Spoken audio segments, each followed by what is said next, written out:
Siang hari Norah menghampiri Arka di kantornya. Sepanjang hari kemarin dan hari ini ia disibukkan dengan usaha untuk mengurangi kerugian, namun menemui jalan buntu. Saat Norah masuk, dia mendengar Arka masih sibuk dengan panggilan telepon. Tanah yang telah disumbangkan oleh anonim itu, tolong berikan untuk saya. Aku akan menggantinya dengan tanah yang jauh lebih luas dari yang ada di sana, pinta Arka pada wali kota melalui panggilan telepon. Aku minta maaf, masalahnya dermawan itu akan menarik kembali sumbangannya jika kami menggunakan tanahnya selain untuk tempat pengolahan sampah, Tuan. Tapi kenapa tidak melakukan negosiasi dengan dermawan itu saja? Jika ia tak keberatan, maka kami juga tak akan keberatan memindah lokasinya.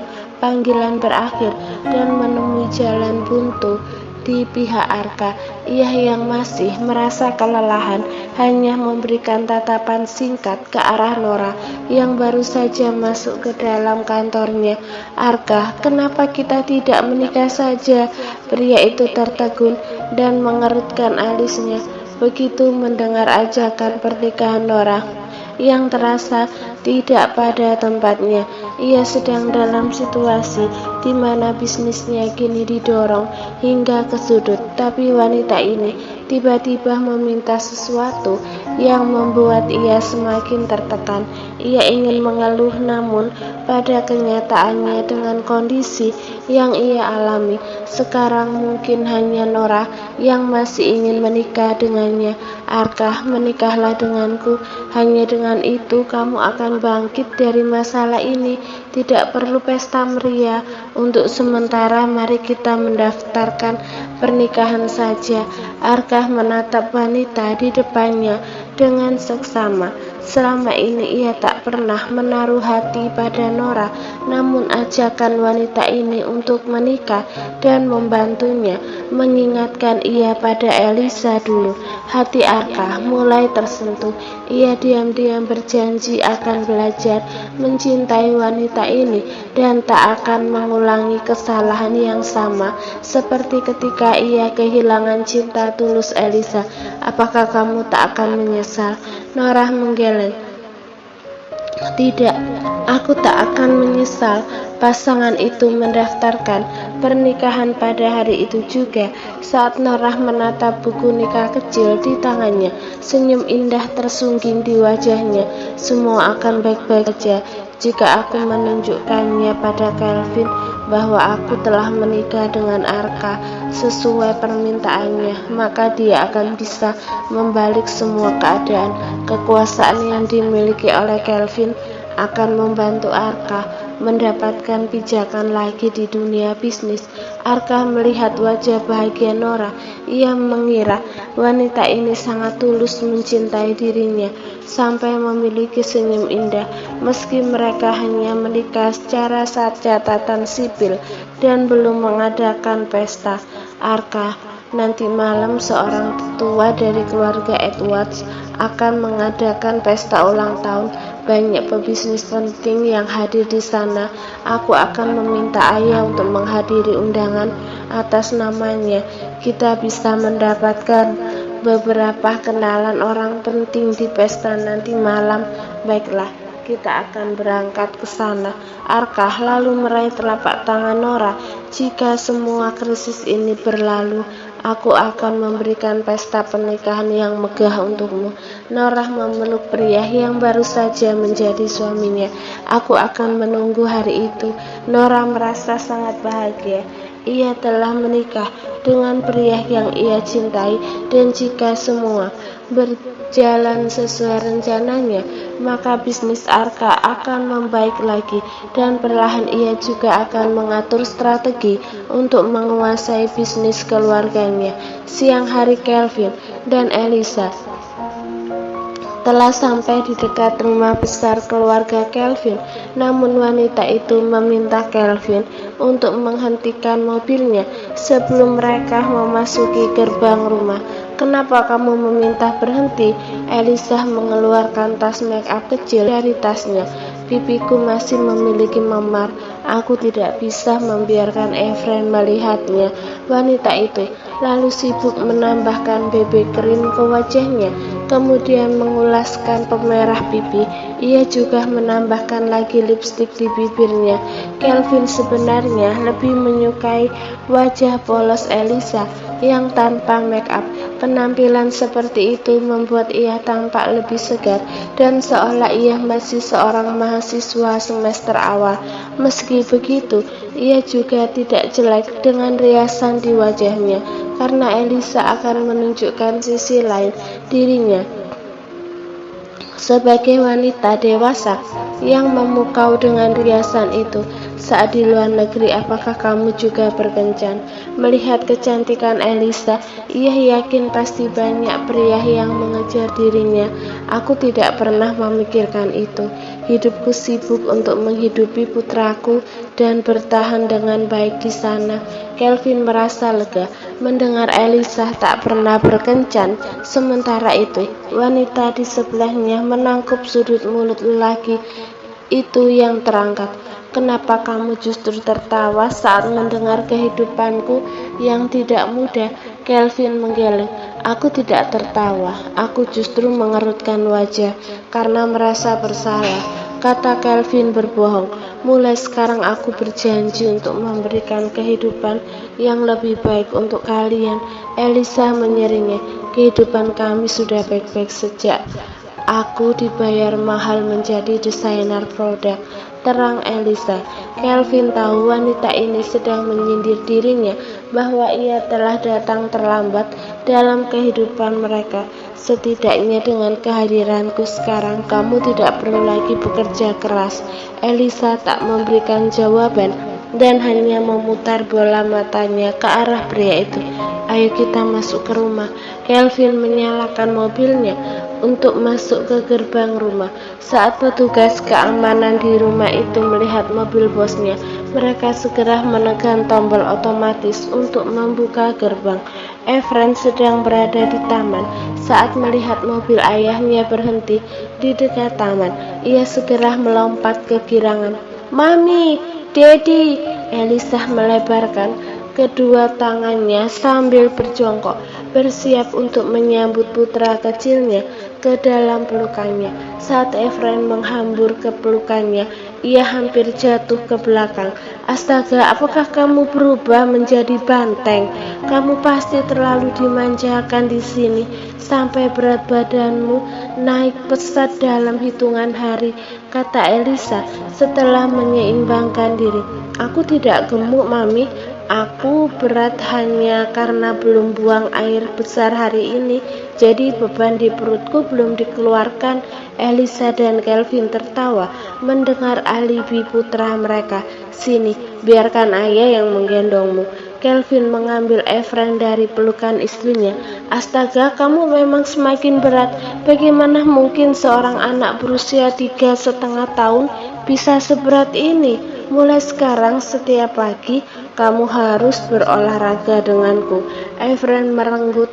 Ia melompat turun dari pelukan ayahnya sambil meratap. Ia menuju ke pasangan tua yang duduk di bangku taman. Nenek buyut, mereka mengolokku gendut, kata Efren sambil menuju ke pangkuan wanita yang seluruh rambutnya berwarna putih. Elisa dan Kelvin tercengang. Kini dua pasangan tua mulai menatap mereka dengan mata menyala. Sejak kapan anakmu menjadi seorang pengadu kecil? Tanya Kelvin lirih. Dia dulu selalu mandiri dan pengertian, tapi sejak ia menemukan pendukung sepertinya, ia menjadi di luar kendali. Meski merasa putranya mulai manja, ia merasa tidak jengkel, justru hatinya merasa hangat. Putranya pasti sangat merindukan figur keluarga yang utuh. Dia memiliki nenek dan kakek buyut yang memihaknya sekarang dan tak akan mensia-siakan hak istimewa itu. Sekarang suara tertinggi di rumah besar ini beralih pada bocah kecil berusia 3 tahunan yang bahkan telah menggeser kedudukan Kelvin. Apa yang salah dengan kenaikan berat badan? Efren masih kecil dan membutuhkan banyak nutrisi untuk tumbuh. Sebaiknya kalian diam jika tak ingin merasakan kerasnya tongkat ini, kata wanita tua itu. Efren diam-diam menjulurkan lidahnya ke arah kedua orang tuanya. Mereka berempat duduk di taman sambil menikmati potongan buah, sementara Efren bermain di taman dengan ditemani Berta. Elisa merasa gugup duduk bersama dua orang tua ini. Setelah skandalnya mencuat, ia hanya bisa menundukkan kepalanya untuk menyembunyikan rasa takutnya. Bersikaplah biasa saja. Kami sudah melihat beritanya dan tidak percaya omong kosong itu, kata Lily saat melihat sikap canggung Elisa. Hah? Elisa mendongak dengan kaget mendengar apa yang baru saja diucapkan Lily. Tapi berita itu benar. Aku memang seorang janda cerai, terang Elisa. Menjadi janda bukanlah tindakan kriminal. Kamu tidak perlu merasa terbebani. Aku percaya kamu wanita yang baik hanya dengan melihat kepribadian Efren. Meski ia sesekali menjadi pengadu yang manja, namun kami bisa melihat ia adalah anak kecil yang penyayang dan pengertian. Mata Elisa berair. Ia merasa hangat jauh di dalam hatinya. Bagaimanapun ia pernah tinggal dengan ibu mertua kejam yang tidak pernah menyukainya. Jadi ketika kini kakek dan nenek Kelvin tidak memandang rendah dirinya, ia merasa seperti mendapatkan banyak anugerah. Sementara itu, bagi kedua pasangan tua ini, mereka tak berani berharap banyak mengenai kriteria wanita Kelvin, karena mereka sudah cukup beruntung ada wanita yang bisa melahirkan anak dari cucunya yang selama ini telah memutuskan untuk tidak ingin memiliki keturunan dari wanita manapun. Oleh karena itu, mereka sudah sangat beruntung sekarang. Bahkan jika yang melahirkan cicit mereka adalah wanita parubaya, mereka akan tetap menganggap wanita itu sebagai berkah. Kelvin memiliki banyak trauma di masa kecil karena kedua orang tuanya. Itu membuatnya tak ingin menikah dan bertekad untuk tak memiliki anak karena masa kecilnya yang traumatis. Nanti malam mari berangkat bersama ke pesta ulang tahun Nyonya tua Edward. Aku akan mengenalkanmu padanya. Ia sahabat lamaku, ajak Lily. Aku dengar ada banyak pemuda tampan yang diundang juga. Mari kita melihat-melihat adakah yang sesuai dengan seleramu. Meski kamu dan Kelvin tak akan menikah, tapi kami bisa mengangkatmu menjadi cucu angkatku. Dengan begitu, meski kamu menikah dengan orang lain, kami tetap keluarga. Hubungan mereka tak akan pernah berkembang jika aku tidak membuat Kelvin merasa terancam kehilangan kesempatan untuk memiliki wanita ini. Tentu saja aku tak akan membiarkan cicitku memiliki keluarga yang terpisah, batin Lily yang memiliki rencananya sendiri. Elisa tercengang, sementara wajah Kelvin merengut. Apakah wanita ini nenekku? Kenapa ia bahkan tidak berada di pihakku? Aku akan menemani kalian, sahut Kelvin. Lily mengerutkan keningnya. Kamu tinggal saja di rumah, ini adalah kencan para wanita. Aku juga mendapatkan undangan, Nek. Lily tidak mendebat lagi. Dalam hati ia juga berharap cucunya datang untuk melihat bagaimana ia akan tahan jika nanti dirinya menjodohkan ibu dari putranya sendiri dengan pria lain. Sore hari, pria wajah sudah datang ke rumah mereka. Dua wanita itu berdandan di kamar Lily yang berada di lantai bawah. Saat wajah Elisa dibersihkan sebelum mendapatkan make up, akhirnya bekas cetakan tangan itu terlihat di wajahnya. Nona, wajahmu, kata pria yang baru saja selesai membersihkan wajah Elisa.